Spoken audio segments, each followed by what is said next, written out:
Salut Parisiens, Parisiennes. Voilà, victoire 2-0 pour le Paris Saint-Germain face à Nantes. Paris qui n'a pas fait un match aussi brillant.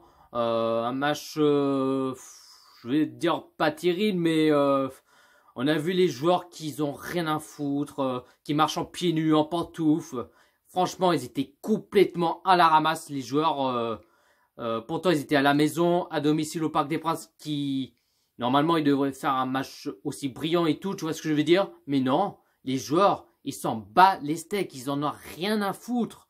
Ils marchent, ça trottine, tac, je fais la passe, tu fais la passe, hop, c'est cela. Même si Paris a réussi à s'imposer, ils étaient totalement à la ramasse, tu vois ce que je veux dire? Je vais pas te mentir, parce que on a vu Paris qui a pas fait un match aussi brillant, pas un super match et tout, tu vois ce que je veux dire? Mais déjà, première période, alors la première période, c'était dégueulasse, catastrophique. Les joueurs qui, comme je vous ai dit, les joueurs qui en ont rien à foutre, même s'ils ont une position de balle, alors là, les occasions, n'avaient aucun d'occasion, les Parisiens. Ils n'avaient aucun. Tu vois ce que je veux dire? On a vu côté nantais, enfin Nantes, que je veux dire, et ils n'étaient pas dans le bus. Et on a vu côté Nantes qu'on pas laissé faire, qu'on fait des occasions. Pas, bon, c'était pas aussi dangereux que ça, mais on a vu Nantes qu'ils étaient pas dans le bus, qu'il était devant, qui cherche à faire des occasions. Mais franchement, Nantes, j'y m'attendais pas. Je pensais que côté Nantais qu'ils étaient dans le bus. Voilà, tu vois ce que je veux dire. Mais non, mais les Parisiens... on a vu qu'ils reculent, est-ce qu'ils sont stressés et tout, je sais pas, mais c'est un truc de ouf, quoi. Les Parisiens, ils étaient totalement à la ramasse.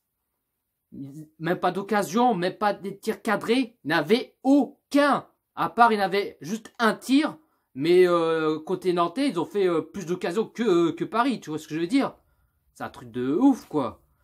Et 41e minute de jeu. But pour Paris 1-0, le but Neymar, mais l'arbitre, il a été voir la VAR et apparemment, bon, il a été voir pour voir s'il va accepter le but pour Paris ou pas, mais en fin de compte, l'arbitre a décidé de refuser le but pour Paris, que apparemment Julian Draxler a fait faute.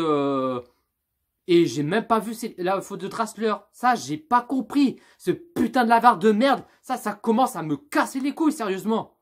Putain, la de merde. Et puis l'arbitre qui refuse le but. Ça, j'ai pas compris, ça. Déjà, premièrement, il n'y avait pas faute de Draxler. Deuxièmement, entre Draxler et puis un joueur nantais qui ont levé le pied en même temps qu'ils ont le ballon, et je vois pas la faute. Ça, j'ai pas compris de ça. Et du coup, l'arbitre, elle a refusé le but pour juste la faute de Draxler. C'est un truc de ouf, quoi. Putain de l'arbitre de merde et putain de la VAR de merde. Je suis désolé de dire ça, mais moi, c'est la vérité ce que je dis. Putain, la VAR, elle a fait totalement de la merde, quoi. Comme d'habitude. Franchement, ça me rend ouf, ce putain de la VAR. Enfin bref, je vais pas revenir dessus, mais ça me rend malade, quoi. Et du coup, ça reste toujours 0-0 entre le Paris Saint-Germain et Nantes. Et en fin de compte, première période 0-0, Paris Saint-Germain Nantes et le Parisien qui a fait un match de merde, un match décevant, un match pathétique. C'était match horrible, catastrophique. On appelle ça comme vous voulez, mais ça, qu'ils n'ont pas lancé la machine, même pas l'intensité. Non, ils n'avaient aucun. Tu vois ce que je veux dire? Et deuxième période, on a vu les Parisiens qui commencent à se réveiller petit à petit, mais les Parisiens, ça n'a pas duré longtemps. Ils ont fait la même chose de ce première période, malheureusement, mais on a vu à peu près dans les 5 minutes ou même 10 par là, et qu'on a vu les Parisiens commencer à lancer la machine, à commencer à motiver et un tout petit peu mieux, mais malheureusement les Parisiens ils ont fait l'inverse. Ils ont baissé le rythme et ils l'ont fait comme d'habitude de ce première période à chaque fois. Et voilà, ça joue de la baballe. Ils perdent la balle. Ils se réagissent. Enfin, ils se réagissent pas. Non, il n'avait aucun. C'est un truc de malade, quoi. Et déjà, 52e minute de jeu. 1-0 pour Paris. Le but de Kylian Mbappé. Et heureusement que Paris ouvre ce score parce que je pensais que Paris allait faire un match nul, un truc comme ça. Mais en fin de compte, non. Heureusement que Mbappé marque un but et ça fait 1-0 pour Paris. Et 85e minute de jeu, penalty pour le Paris Saint-Germain. Bien sûr qu'il y avait faute, bien sûr qu'il y a penalty pour Paris. Et c'est Neymar qui frappe le penalty et il marque un but, ça fait 2-0 pour Paris. Mais par contre, j'ai pas compris avec l'arbitre parce que quand Neymar il a marqué le but au penalty, l'arbitre a décidé de recommencer. Déjà, j'ai pas pigé ça. Alors, j'ai pas trop compris. Il a décidé de recommencer et Neymar a recommencé à frapper le penalty et ça reste 2-0 pour Paris. Et heureusement qu'il a remarqué parce que imagine si Neymar l'a marqué et que l'arbitre a recommencé et que là Neymar il a raté le but. Franchement, ce serait à cause de l'arbitre. Tu vois ce que je veux dire? Et du coup, 2-0 pour Paris. Et après, Cavani, je sais pas qu'est-ce qu'il a fait, mais oh là là, Cavani, il était presque à marquer un but et pourtant il était même pas il y a même pas le gardien. C'est dommage. Ah, franchement, Cavani, je pensais qu'il allait marquer ce but et j'avais trop le seum, j'étais dégoûté et je serais trop content si Cavani il aurait marqué un but et malheureusement il a raté, mais pourtant il voulait frapper normal, mais je crois que c'était l'autre pied, je sais pas quoi, mais franchement c'est dommage.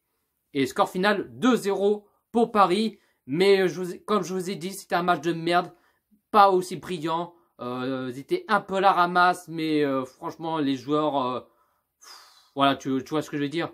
Et puis, même Neymar, Mbappé, ils jouent trop perso. Neymar, il voulait faire Ronaldinho et tout, il a perdu la balle comme un imbécile. Mais bon, voilà, moi, ça m'énerve qu'il joue perso, il fait même pas la passe et tout, ça me rend ouf, quoi.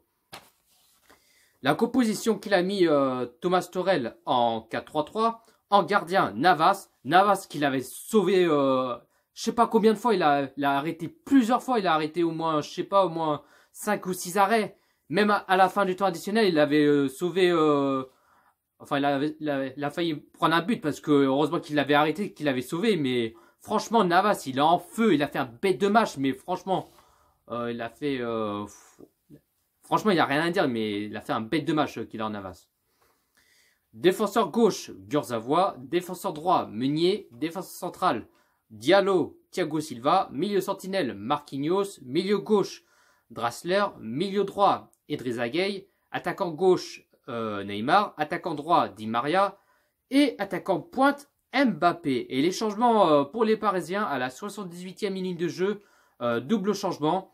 Draxler qui sort à la place Sarabia. Mbappé qui sort à la place Icardi. Et dernier changement pour les Parisiens à la 86e minute de jeu, Neymar qui sort à la place Cavani. Les positions de balle, Paris qui a 63% de position de balle. Côté Nantes, il a fait 37% de position de balle. Paris qui a fait des tirs et c'est cadré. Et Nantes qui a fait 11 tirs et cadré. Voilà, j'ai pas plus à dire, je suis content, victoire méritée. Voilà, fallait que Paris s'impose, avoir les 3 points, c'est l'essentiel. Et Paris compte 3 points de plus et puis voilà quoi. Sur ce, bonne soirée à tous et ici c'est Paris.